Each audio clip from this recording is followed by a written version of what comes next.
High hello welcome to my channel. So இன்னைக்கு நம்ம என்ன பார்க்க போறோம்னு பார்த்தீங்கன்னா ப்ராஜெக்ட் RX 135. இது வந்து 2019 ஜூலைல வந்து இந்த வெஹிக்கிளை வந்து நான் ரெடி பண்ண ஆரம்பித்தேன். ஸோ ஒரு மெக்கானிக், வெல் நோன் மெக்கானிக் எங்கள் இதில் கொஞ்சம் அதாவது கொஞ்சம் ட்ராக் ரெடி பண்ணுற மெக்கானிக் ஒருத்தர். ஸோ அவர் மூலமாக தான் இந்த வண்டி ரெடி பண்ண ஆரம்பித்தோம். அண்ட் பார்த்தீங்கன்னா அகேன் நிறைய வந்து ஸ்பேர்ஸ் வந்து கிடைக்கல. கொஞ்சம் ஸ்பேர்ஸ் வந்து இம்போர்ட் பண்ணேன். அதாவது போர், பிஸ்டன், கார்பரேட்டர் எல்லாமே வந்து கொஞ்சம் இம்போர்ட்டட் பார்ட்ஸ் வாங்கினேன். ஸோ இந்த பார்ட்ஸ் எல்லாமே பார்த்தீங்கன்னா எனக்கு இட் டுக் அரௌண்ட் 1.5 months இது வந்து எனக்கு ரீச் ஆயிடுச்சு. அண்ட் பார்த்தீங்கன்னா பெயிண்டிங்லும் நிறைய பிரச்சனை இருந்தது. அவர் வந்து பெயிண்டிங் கொடுத்த இடத்துல வந்து கொஞ்சம் பிரச்சனையாக இருந்ததுனால it was delayed so much. And ஃபைனலாக வந்து வண்டியை வந்து ஒரு 10 மாதம் கழிச்சு நானே வந்து சண்டை போட்டு எடுத்துட்டேன். அதுக்கப்புறம் அந்த வண்டி சேல் பண்ணிடலாம் அப்படின்ற மாதிரி ஒரு தாட்ஸ் எல்லாமே இருந்தது. நான் யூஸ் பண்ண போகிறதில்ல, வேணாம் அப்படின்ற மாதிரி ஒரு தாட்ஸ்லாம் இருந்தது. And again it state with me, it never left me அப்படின்ற மாதிரி சொல்லலாம். ஆல்மோஸ்ட் 1 year இந்த வெஹிக்கிள் நான் வந்து வச்சிருக்கேன் இல்லை, இப்போ தான் கையில் வந்தது. 1 year ரெடி பண்ணிட்டு இருக்கேன். கொஞ்சம் கொஞ்சமாக ஸ்பேர் வாங்கி கொடுத்து ரெடி பண்ணிட்டு இருந்தேன். அண்ட் பார்த்தீங்கன்னா இப்போ தான் இந்த வெஹிக்கிள் வந்து ஃபுல்ஃபில்மெண்ட் ஆயிருக்கு அப்படின்னு சொல்லலாம். ஏன்னா வந்து வெஹிக்கிள் நான் மெக்கானிக் ஷெட்லேருந்து எடுக்கும் போது நிறைய ஒர்க் வந்து பெண்டிங் இருந்தது.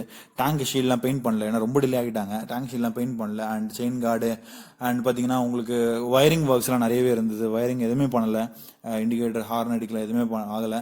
அண்ட் வந்து பேட்டரி வந்து டெட் ஆயிடுச்சு. ஸோ எல்லாமே வந்து இப்போ திரும்ப எடுத்து painting, tank shield painting, battery, wiring work, so எல்லாமே இப்போ ரீசெண்டாக பண்ணேன். ஸோ இப்போ கொஞ்சம் ஸ்பெண்ட் பண்ணேன். அண்ட் ஹேண்டில் பேர்லாம் கொஞ்சம் கஸ்டமைஸ் ஹேண்டில் பேர் போட்டிருந்தேன். அது எனக்கு ரொம்ப கம்ஃபர்டபுளாக இல்லை. அண்ட் அகைன் நான் ஒரிஜினல் ஹேண்டில் பேரே மாற்றிட்டேன். அண்ட் இந்த வெஹிக்கிள் பார்த்தீங்கன்னா கம்ப்ளீட்டாக எல்லாமே வந்து என்ன சொல்கிறது ரெடி பண்ணியாச்சு. ரெடி பண்ணன்றதை விட என்ன சொல்கிறது நிறையவே ரீப்ளேஸ் பண்ணிட்டேன் இதில். ஏன்னா முக்கால்வாசி வந்து ரெடி பண்ணது ஓகே, 50% வந்து ரெடி பண்ணது, ஹாஃப் வந்து ரீப்ளேஸ் பண்ணது. இந்த வெஹிக்கிளில் பார்த்தீங்கன்னா ஒரு 70 to 80% எல்லாமே புது பார்ட்ஸ் தான். டேங்க்கு, ஷீல்டு, இன்ஜின் கேஸு, ஹெட்டு, அப்புறம் 2 ஃபோர்க்கு, சஸ்பென்ஷன் ஃப்ரேம், இதை தவிர எல்லாமே புதுசு.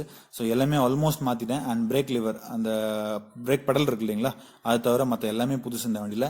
ஸ்பேர் காஸ்ட் மட்டும் எவ்வளோ ஆச்சுன்னு பார்த்தீங்கன்னா அரௌண்ட் ஒரு 33-34 ரூபா ஸ்பேர் மட்டுமே நானே வாங்கி கொடுத்தேன். எல்லா ஸ்பேருமே எல்லாமே Yamahaலேருந்து ஒரிஜினல் ஸ்பேர்ஸ் தான் வாங்கி கொடுத்தேன். ஸோ எல்லா ஸ்பேருமே வந்து நானே வாங்கி கொடுத்தேன் டேரெக்டாக. அண்ட் மாட்டுறது, பெயிண்டிங் தான் கொஞ்சம் எக்ஸ்ட்ரா ஆச்சு, நிக்லிங் அதுதான் கொஞ்சம் எக்ஸ்ட்ரா ஆச்சு. அண்ட் அதுதான் கைஸ். ஸோ சின்ன வயசுலேருந்து ஒரு ஆசை. 10th ஸ்டாண்டர்ட் படிக்கும் போதுலேருந்து ஃபஸ்ட்டு ஓட்டின வண்டி இதுதான். 10th ஸ்டாண்டர்ட் படிக்கும் போதே வந்து என்ன சொல்கிறது, பப்ளிக் எக்ஸாமுக்கு பக்கத்து வீட்டில் கடன் வாங்கிட்டு போன வண்டி. ஸோ ஃபஸ்ட்டு வந்து நான் ஓட்டினது RX 135ன்றதுனால எனக்கு 100 மேலே பெருசாக ஒரு இன்ட்ரெஸ்ட் இல்லை. 100 ஆக்சுவலாக எல்லாருமே நல்லா இருக்குன்னு சொல்லுவாங்க. ஆனால் நான் ஓட்டியிருக்கேன். ஸ்டில் வந்து எனக்கு 135ல வர ஃபீல் வந்து அந்த பவர் வந்து RX 100ல கிடைக்காது. அண்ட் அதனாலே வந்து நான் 100 எடுத்து ரெடி பண்ணல. எல்லாருமே கேட்குறாங்க, ஏன் 135 எடுத்து இவ்வளோ செலவு பண்ணேன், 100 செலவு பண்ணி தான் ஒர்த்தாக இருந்திருக்குமேன்னு சொல்லிட்டு. ஸோ எனக்கு பர்சனலாக 135 தான் ரொம்ப பிடிக்கும். நான் ஓட்டினது 95 மாடல், இப்போ நான் வச்சிருக்கிறது 97 மாடல். ஸோ அதனால தான் வந்து நான் 135 எடுத்து ரெடி பண்ணேன். அண்ட் இப்போ பார்த்தீங்கன்னா இந்த வெஹிக்கிள் பக்காவாக இருக்குது. இப்போ வந்து அதை ஓட்டும் போதே நமக்கு ஒரு என்ன சொல்கிறது, ஒரு ஹாப்பினஸ் கிடைக்குது. And it was very good. And இந்த எக்ஸ்பீரியன்ஸ் தான் உங்ககிட்ட நான் ஷேர் பண்ணிக்கணும்னு நினச்சேன். அவ்வளோதான் கைஸ் இந்த வீடியோ. ஸோ இந்த வீடியோ உங்களுக்கு பிடிச்சிருந்ததுன்னா லைக் பண்ணுங்கள், ஷேர் பண்ணுங்கள், அண்ட் சப்ஸ்கிரைப் பண்ணுங்கள். தேங்க்யூ ஃபார் வாட்சிங். Good bye.